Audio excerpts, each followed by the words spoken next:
Hello everyone, welcome back to the series Mathematics Useful for Physics.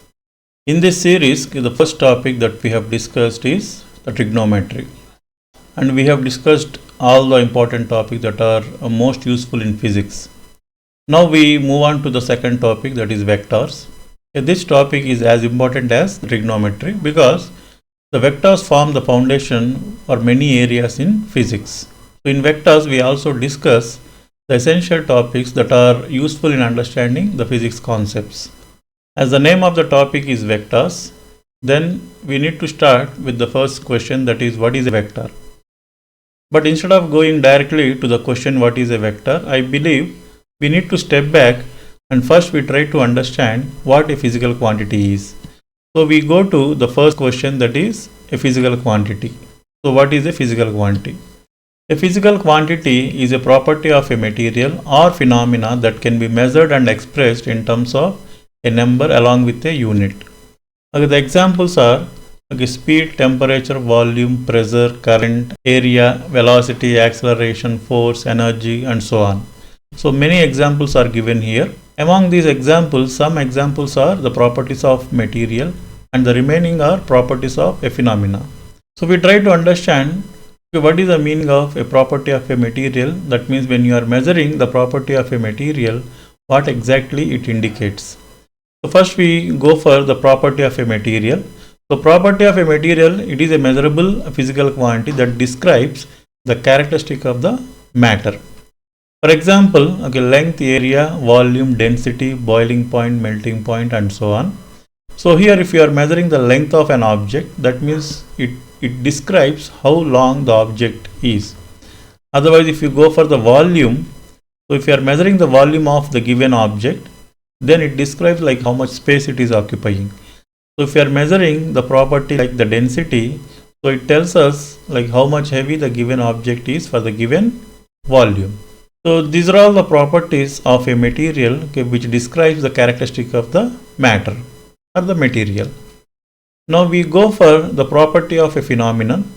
So before going for the property of a phenomenon, we should ask what is a phenomenon. So phenomenon is an observable event, that means that it can be seen with our eyes, or it is a fact that can be experienced through our senses or measured scientifically. So here the examples for phenomenon are the motion, vibration, heat, and magnetism. So these are all the phenomenon. Like for example, if you take motion, it can be seen with our eyes. It can be observed easily. But if you go for the vibration, so here if the vibration is of bigger amplitude, so it can be observed. So if it is of small amplitudes, then it can be experienced through touching. And the heat transfer, it is a phenomenon. So this phenomenon cannot be seen or cannot be observed. So it can be experienced through touch. Now the properties of a phenomenon. So here for the motion, it is a phenomenon. So we measure the properties like velocity, acceleration, distance, and time. So if you take the velocity, so if you are measuring the property velocity for the phenomenon motion, that means it describes the characteristics of the phenomena, like what kind of motion it is, whether it is of uniform motion or non-uniform motion. And for the phenomenon, that is vibration, we can measure the frequency and amplitude. So these are the properties of the phenomenon, that is vibration. For magnetism, we can measure the magnetic field strength or magnetic flux. And for the phenomenon heat transfer, we can measure the temperature and energy transfer. So here we can understand one thing, that phenomena are observed and properties are measured. So as a whole, you can understand now clearly that a physical quantity is a property of a material or a phenomenon that can be measured and expressed in terms of a number along with a unit. Next one, the physical quantity classification. So physical quantities are divided into scalars and vectors based on whether they require only magnitude or both magnitude and direction for their complete description. We just compare the scalars and vectors for better understanding. We know the term what is a physical quantity. So it is a property of a material or the property of a phenomena. So in physics we have a number of physical quantities. So if you are taking a physical quantity and if it requires only magnitude for its complete description, then that is called a scalar. And on the other side, so if the physical quantity, so if it requires both magnitude and direction for its complete description, that is called a vector. So here, that means in the case of a scalar, it just magnitude is sufficient to understand the physical quantity completely. But in the case of a vector, okay, you need to mention the direction along with the magnitude to understand the physical quantity, that is called a vector. So here we take the examples to understand the scalars. For example, the mass, that is equal to 10 kg. So mass is expressed as 10 kg. So here 10 is the numerical value and kg is the unit. So this magnitude along with the unit is sufficient to understand the mass of a given body. You don't need to mention like in which direction the mass of the given body is, 10 kg or 100 kg. So this is a physical quantity which requires only magnitude for its complete description. Therefore, the mass of a body is a scalar quantity. Now, if you take the time, so it is mentioned as 5 seconds. That means, so here 5 is the magnitude and seconds is the unit. So 5 seconds, it gives the complete description of the physical quantity, that is time. Therefore, it is a scalar quantity. And next example is the temperature, that is given as 30 degrees centigrade. So 30 is the magnitude and degrees centigrade is the unit. So which gives the complete description of the physical quantity, that is temperature. Therefore, it is a scalar quantity. Now on the other side, in the case of a vectors, the displacement of a vector, if it is given as 5 meters, then the next question is, so in which direction the body has moved or what the displacement has taken place. So therefore, you need to mention the direction along with the magnitude of the displacement. So 5 meters towards east or 5 meters towards north. So you need to mention both magnitude and direction. Therefore, displacement is a vector quantity.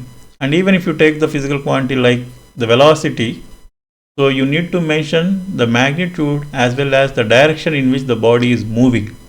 Therefore, both magnitude and direction are required for the complete description of the physical quantity velocity. Therefore, the velocity is a vector quantity. Now, one more example, force. So it is given as 10 newtons. Then definitely you need to mention in which direction the force is applied. So for example, if you are taking the weight of a body, so weight is a force of gravity. Therefore, the direction of the force of gravity is towards the center of the earth. So the same way, so here the force 10 newtons is the magnitude. Then definitely you require the direction for its complete description. Therefore, force is a vector quantity. So now the representation of scalars, because scalars are the physical quantities, they require only magnitude. Therefore, we represent them by using a magnitude along with the unit. So for example, so mass is equal to 5 kg, time is equal to 20 seconds and temperature is 30 degrees centigrade. So when it comes to symbol, we use the alphabets either in a small case or in upper case. So for mass, it is represented by using small m, and for time it is small t, and for temperature it is capital T, and for energy it is capital E. Now we'll also see some more examples here. So speed. So speed is represented by using small s, and volume it is represented by using capital V, and temperature it is represented by using capital T, and density it is represented either with the lowercase d or rho, and the frequency it is represented by using f or n or nu, and for energy we use E in the uppercase, and then the pressure it is represented by using capital P, and for current it is represented using small I.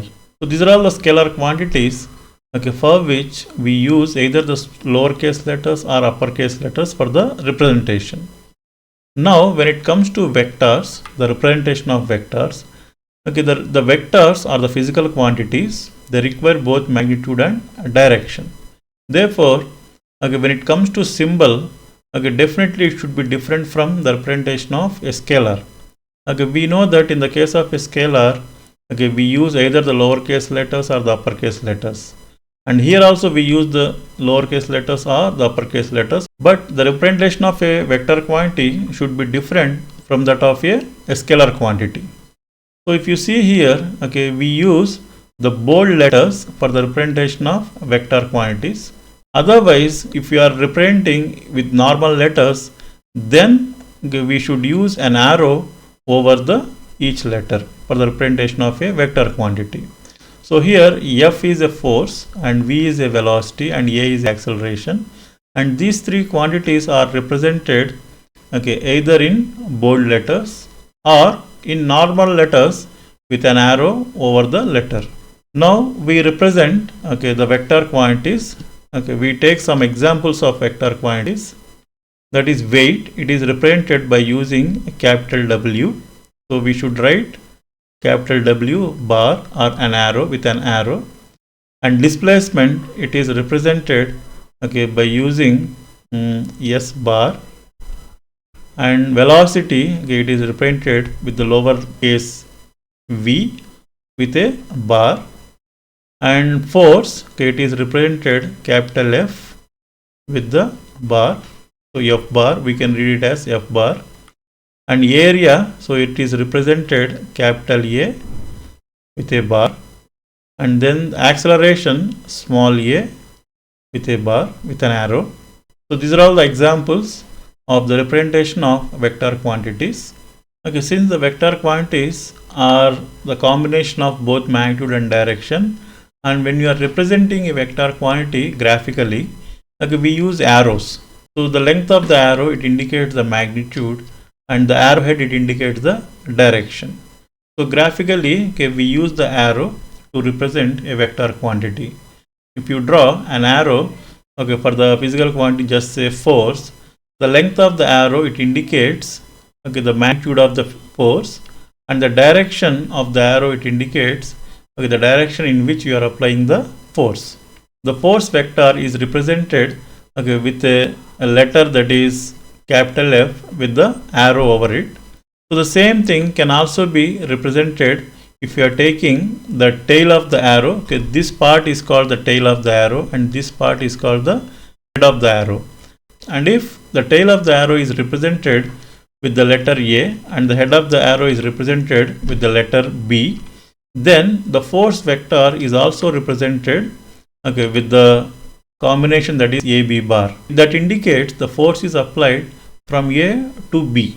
Okay, the direction of the force is from A to B. The length of the arrow here, it is called the magnitude of the given vector and it is represented with the mod. So mod AB bar is equal to, it is represented simply AB, that indicates the magnitude of the vector. So here F bar is a vector, and if you want to write the magnitude, only the magnitude of the force vector, then you can write simply F.